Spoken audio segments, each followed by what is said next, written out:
Hey y'all, welcome back to You Had Me at Black. It's Martina. And I'm Brittany, and we are 1 week away from our 10th birthday. Brum, brum, brum, brum. Woo!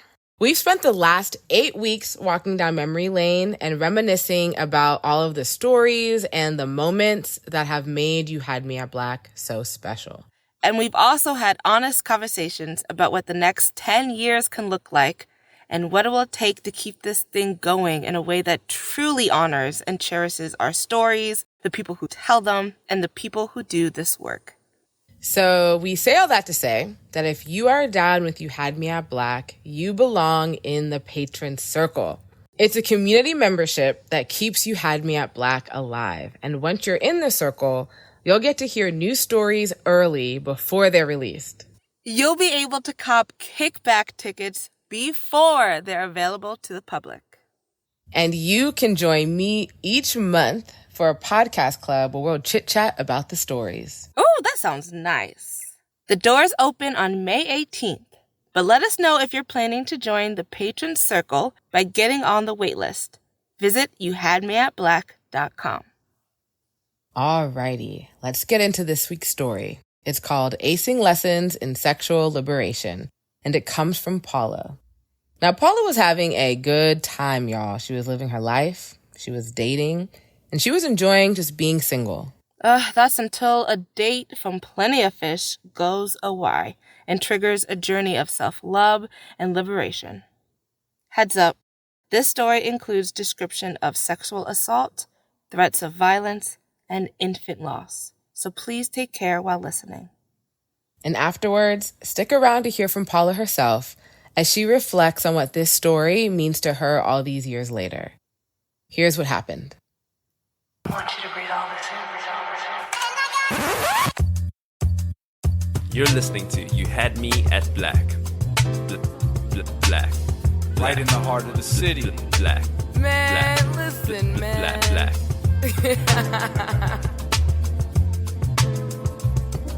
This is You Had Me at Black, and we live, baby. My story begins in 2016. I am just working a regular full-time job, living life, partying, attempting to adult, and actively online dating. Dating as many people as I can, but there are two in particular. One is named Lucky, and he's someone I'm just kind of casually seeing. And the other is named Sincere. And I've been seeing him on and off since I was 18, and it's always just been two friends being more than friends. So I am on Plenty of Fish. It's just an easy way to meet people. I'm not trying to be serious with anyone. I just want to have someone to entertain me. And I meet Ace. Ace reaches out to me first and asks me on a date. And I'm really excited about it. He seems smart and interesting, kind of nerdy but tough and really, really attractive. So the day of the date, Ace calls me. I'm sitting in the car, all ready to go, and I answer, "Hey, you ready?" "Yeah, I still want to see you, but my car broke down." "Your car broke down? I thought we were supposed to meet at the restaurant." "No, you can just meet me at my house and we can go from there." "Okay, I guess that's fine. Just send me the address." He sends me the address. I put it into my GPS and I go to his house. I get there, standing at the front door, and it's obvious this man is not planning to go anywhere. He has on sweatpants and a white t-shirt and no shoes. I'm pissed, but he looks so good. He says we should just hang out here, and I agree, and we go in the house. So this is not a bachelor pad. Basic furniture, and it's dark and doesn't smell super great. And there's women's shoes and clothes, and he's suave and intelligent and creative.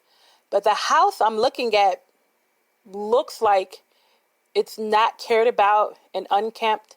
It's the type of place that I never would have gone in had it not been for the hope that I had for the person I had been speaking to over the last few weeks. And it feels like somebody else lives here. I asked him, "Ace, whose house is this?" And he says, "This is my sister's house." I feel like he's lying to me, but I don't care. So we get upstairs, and whoever's bedroom this is, it doesn't seem like it's the master bedroom of the house. But the windows are wide open, so the sun is shining in, and I relax just a little bit. So we're just having good conversation. Kind of feels like how it was when we talked online. But then he starts acting a little strange. He's getting more aggressive and just a little thuggish. And he's making it clear he just wants to have sex. And to be honest, I did too. So I say yes. But I say to him, Ace, do you have a condom? And I watch him put it on. A few minutes pass. The deed is done. He gets up and he doesn't have a condom on anymore. I ask him what he did with the condom. He just shrugs. I took it off. I look him square in the eye, and I want to cuss him out, but I'm so angry, I don't even care. I get up, I grab my stuff, and I leave. Fast forward, and I'm back hanging out with Lucky. It's been about 2 weeks since Ace, and I feel like I'm getting some attention again, so I sleep with him. No big deal. But right after that, Lucky completely ghosts me. I'm kind of used to guys, especially from dating websites, just being here today and gone tomorrow. So now I am just doing me. And I'm feeling sick. I don't quite know what's going on with me. My stomach hurts every day. Something just feels off. So I decided to go to the doctor. So I'm sitting in the doctor's office. The doctor walks in, and I'm playing on my phone, not paying him much attention. And he looks at me and says, "It's the baby." And I'm confused. And he says, "It's your baby. I don't have a baby." And it's at this moment he realizes that I don't know what he knows. I'm pregnant. He's got to be the best doctor in the world because I sat in his office and we cried together for about an hour. Every thought went through my mind. I felt like a teenager, like my mother would be disappointed in me. My church family would be ashamed of me. Here I was, unwed, not even dating anyone, and pregnant. I realize I've got to tell Ace, so I pick up the phone and I dial his number, and I hear the dial tone, and I'm holding my breath, and he answers. And I said, "Hey," and he says, "Hey." And I say, "Do you know who this is?" And he's like, "Yeah, what do you want?" "So you remember how we had sex and you took the condom off without telling me? So I'm pregnant." He laughs it off. "It's not possible. I can't have any kids. You're the only one I've been with, Ace. I'm pregnant." He starts to scream. "You're not pregnant. That's not my kid. I can't have kids." "What are you talking about? What do you mean?" I say to him, "You can't have kids." "My wife and I have been trying to have kids. We can't get pregnant." I'm shook. "What wife? What are you talking about? You never told me there was a wife, Ace." And I'm pissed and I'm annoyed, but I also feel stupid because clearly there was a woman. Her stuff was in the house. I just chose to ignore it. He says to me, "If you are pregnant, you can't keep it." And I tell him I'm going to keep it. I'm going to have this child. And he says to me, "I'll find you. I'll kill you. I know where you live. I know where you go to work. You're never going to have this baby." I'm terrified. I have to save myself. So I tell him, "It doesn't matter because I'm married too. And me and my husband will take care of this kid and we don't need you, so don't worry about it." And I hang up the phone. So I'm thinking about the timeline. First, I slept with Sincere when he came to town. And then 2 weeks later, I slept with Ace. And then 2 weeks after that, me and Lucky hung out again, and I slept with him. So there's about 6 weeks here. And it can't possibly be Lucky because I'm 4 weeks pregnant. And he was only 2 weeks ago. So it must be Ace, but he's saying he's not the father. So the only other option is Sincere. He was about 6 weeks ago, but I figured, hey, it's possible. So I call Sincere up, and we're old friends, so he answers casually like he always does. "Hey, P." "Hey, Sincere, I got something to tell you." "Yeah, what's up?" And I said, "So remember when you came to town and we hooked up? I'm knocked up. And he completely laughs it off. And he's like, are you sure? Yeah, I went to the doctor. The doctor confirmed it. I'm pregnant. To my surprise, Sincere is excited. He's like, yo, man, this is great. He already has a kid and he's always wanted more. And even though we've just been friends, we've been in love this entire time. So I just allow myself to go with it. I don't think this is Sincere's baby, but it's better than Ace, who's threatening to kill me. But Sincere immediately wants to know what date, how far along I am. And so I have to be honest. Sincere, it's possible that this is someone else's baby too. What do you mean? Who have you been sleeping with? And I tell him, we're just friends. You only come into town twice a year. Of course I'm having sex with other people. And my friend, who I've known for 18 years, calls me a hoe, tells me that good girls don't sleep around. As far as he's concerned, he should have been the only person I was sleeping with. Our relationship gets really uncomfortable after that. So it's just me and this baby, and I've already decided I'm not having an abortion, so I'm going to have this child. My mother did it by herself, and my grandmother, and all my aunts. I can do it too. But every time I go to the doctor, they tell me that things aren't going so well, that I should be further along, that this baby should be bigger, that something's not quite right. So I realize now that I'm going to have to figure out who the father of this child is, whether I want to or not, because I'm going to need some help. So I decided I was going to have to give Ace a call. The phone is shaking in my hand. It's ringing and ringing, and I'm rehearsing what I want to say, but he doesn't answer. And the craziest idea comes to mind. I know how I can find him. I'm going to catfish Ace. So I log into POF and I decided to create a whole new profile. I called my cousin. She's done this before, so she knows exactly how it goes. And we set up the whole profile using one of her friend's pictures. And it takes less than a day for him to take the bait. What's up, pretty lady? Pretty soon, he asked me to go on a date. And it's the exact same date that he had planned for me. The exact same way. The day of the date comes along, he texts me to tell me that his car broke down and that he needs me to meet him at his house.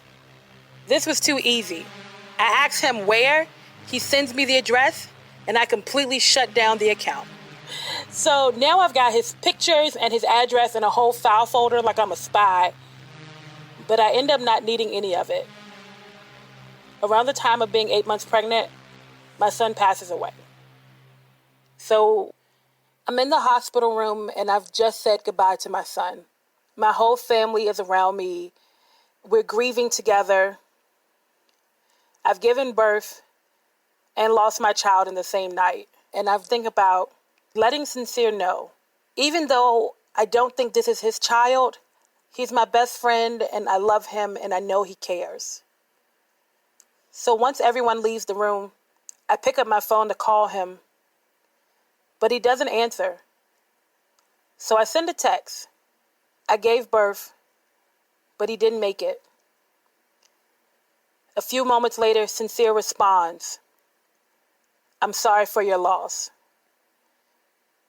Those few words broke me. I realized that he never thought of this as our child. He didn't care. So I blocked his number and I erased him out of my life. I didn't think to call Ace. I didn't think that he deserved to know I never hated anyone more than I hated him at that time.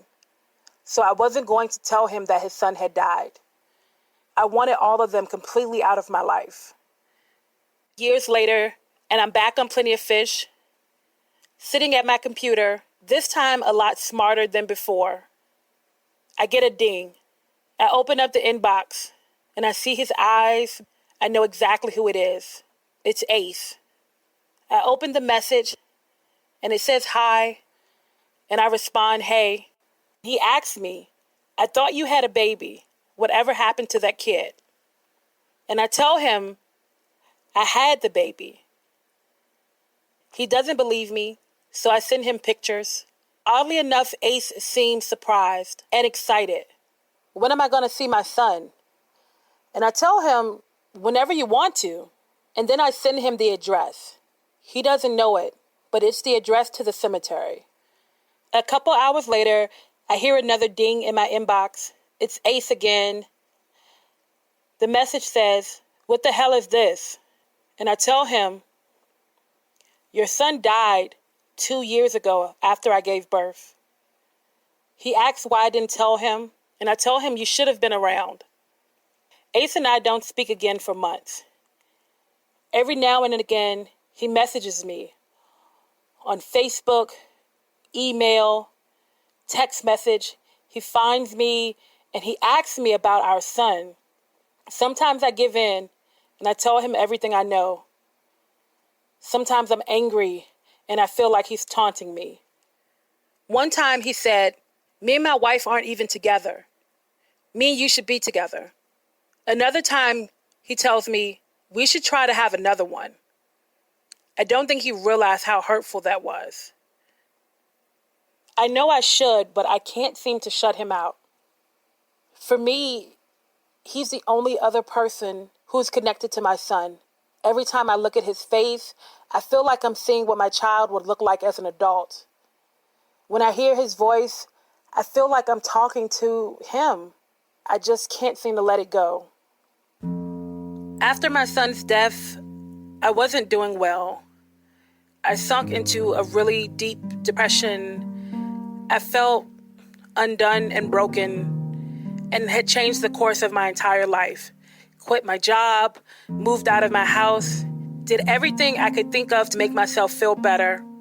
But for me, there was only one place I knew always brought me healing and comfort. Tuesday Versus open mic. I had been going for years, but I hadn't been in about a month, and I realized that I needed it. One particular night, the poet got up to do a poem about how sex with someone you cared about could still be rape. Something about that poem opened a wound in me that I had tried to close. I realized at that moment that what Ace had done to me, took the condom off without my permission, was not consensual. And what he was doing to me even now was continuing to torture me. I knew that I needed to be rid of him for good and forgive myself for blaming myself. So I made a point of learning and educating myself about a woman's right to choose. I read books and I listened to seminars and I studied and I sat under other women and listened to their stories and testimonies. And it began to help me to see all the places in my life where men had taken from me without my permission. I wanted my power back, so I began to make smarter and healthier choices about my body. I dated smarter. I began to call people out on their bullshit, call men out on their bullshit, and force people to treat me with the respect that I felt like I deserved. I wanted to tell this story because it's important to me that people know, one, my son existed. No matter what the circumstances were, he was here. And two, no one should ever have to feel the way I felt because of what Ace did to me. I'm a sexually liberated woman, and I am okay with that. But that does not mean that you have the ability or the right to determine when and how I have sex. And I want other women to see, even if you were in a relationship, tell him no, that he doesn't own your body. Your body is your own. You make that choice.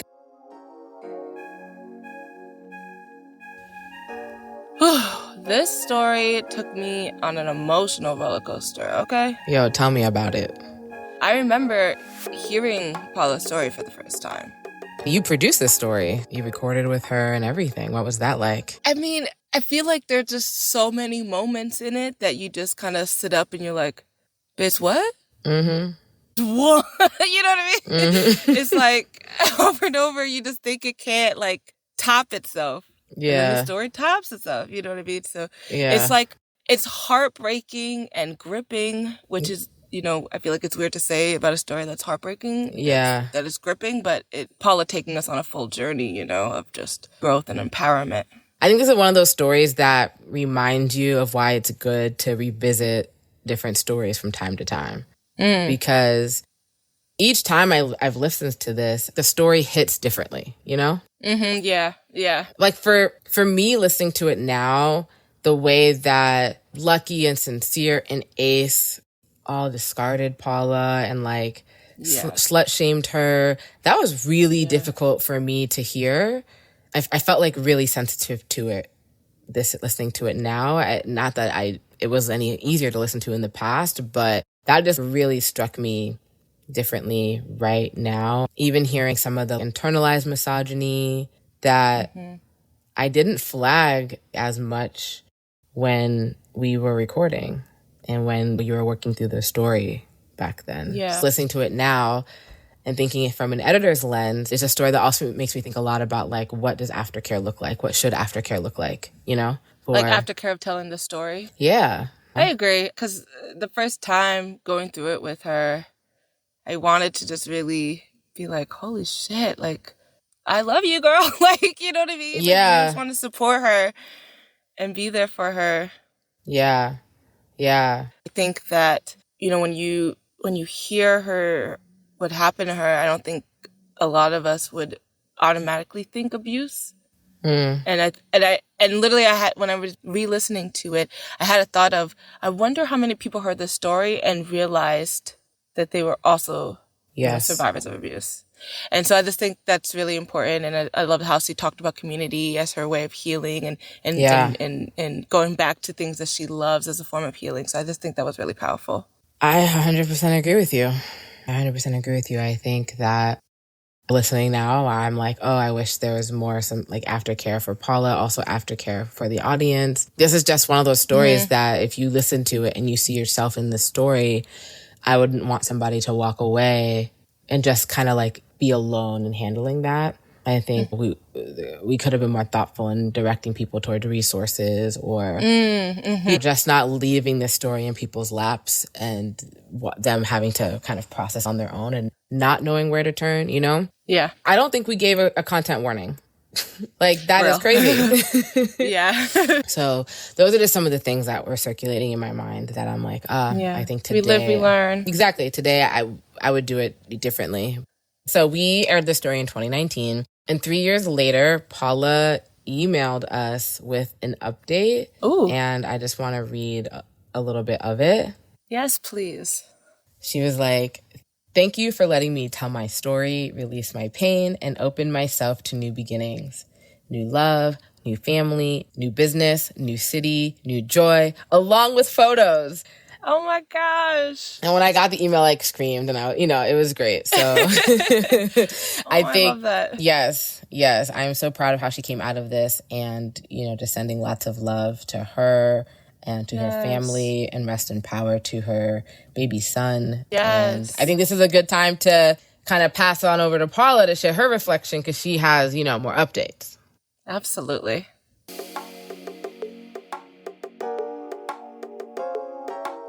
My goodness, how long has it been since that story? Wow, a lot has changed. So I'll start by telling you what that story means to me. It was such a scary experience to share my story and my truth, primarily because I didn't know it all. I didn't know what my truth was. I was sort of discovering it through this process. During, after, in between, it was all a different day-to-day understanding of who I was and what I wanted from life. And ultimately that led to decisions that I felt shamed by. And so a lot of people in my life learned my truth from listening to this story for the first time. It was one of the first times I sort of said it all out loud. And I haven't listened to the story since. It has been years. And I find that I don't feel the need to really revisit that part of my life. The only part of that I hold on to is my son, Emmanuel Langston. I forever do life in his honor as hard as it could be. But as far as Acing, well, we're not revisiting any of that there. So where am I now? How has my story evolved? Well, the biggest news, I suppose, is that I am a mother again. My son, Khalif, is turning 5 in about 2 weeks, and he is my rainbow baby and my biggest joy. He was also a very difficult pregnancy, and I tell you, the semblance between Emmanuel's story and Khalif's story are so similar in regards to how the delivery happened. But ultimately, I have the blessing of raising a beautiful, healthy baby boy and doing so with my husband, Kamal. We live a fun life. I'm the poet, he's the comedian, and we have this kid who's just fun and excitable and happy and living life. So it's a huge blessing. I'm currently a student at Virginia State, so I've gone back to college and I'm working on getting my social work degree and a minor with creative writing. I'm still writing. I'm a published author and soon to be published again, running my blog, enjoying art in life, and really just getting a chance to experience it all in a way that's joyous. Having my new family has been the most unexpected but biggest beautiful blessing of the last few years. Looking back, what would I tell this version of myself, that version of myself? I would tell her not to be ashamed. You didn't know what you didn't know. And the choices that you made, you did with the best that you did the best with what you had. And some people might say that you didn't love yourself enough or you didn't care enough to make better choices. But I disagree. I think that you only know what you know and can do with what you can do. And that as I have learned to love myself more, because I'm in therapy weekly, as I've learned to love myself more and care for myself more, then I'm able to make better decisions in this phase of life than I was in that phase of life. So I would hug her. I would remind her that things are going to get so much better in such unexpected and surprising ways. At this point in my life, I am glad to the experience that I had at You Had Me at Black, being able to tell my story. I haven't stopped telling my story, different stories, new stories, creating stories, memoirs, short stories, all the things. So feel free to kind of check me out and follow me if you find me anywhere. My name is Paula Gillison Akinwole, and I've aced those lessons, and I'm always learning and always growing.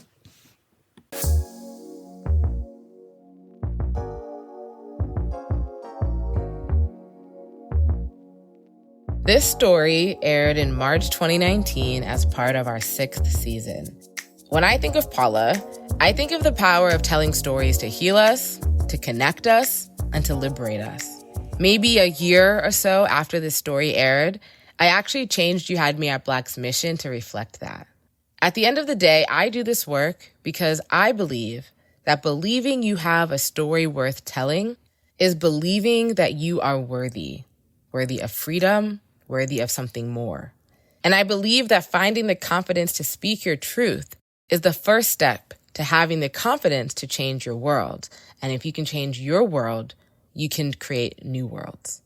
This is why I do this, because I love Black people and I want us all free. And I think storytelling is one vehicle for that journey. Next week, on Monday, May 18th, we turn 10, and we will end this trip down memory lane. But like I've said over and over and over again, this is really the start of a new beginning for You Had Me at Black. If you're listening right now, yes, you, I cannot wait to see you in the patron circle when it opens on Monday. I want to see all of you there. And actually, if every single person listening right now joins the patron circle, we will hit our goal and be able to bring back new seasons of the show, including a season this year, bring back our kickbacks, and more. So visit youhadmeatblack.com to tap in. Until next week, which is the last piece of this birthday countdown, peace. This special Rewind episode was written and produced by Martina Abrahams Ilunga and me, Brittany Abrahams. We created You Had Me at Black, and Martina is also our executive producer. Acing Lessons in Sexual Liberation was produced by me. Miles Dotson made it sound good. Special thanks to Paula for sharing her story and reflection.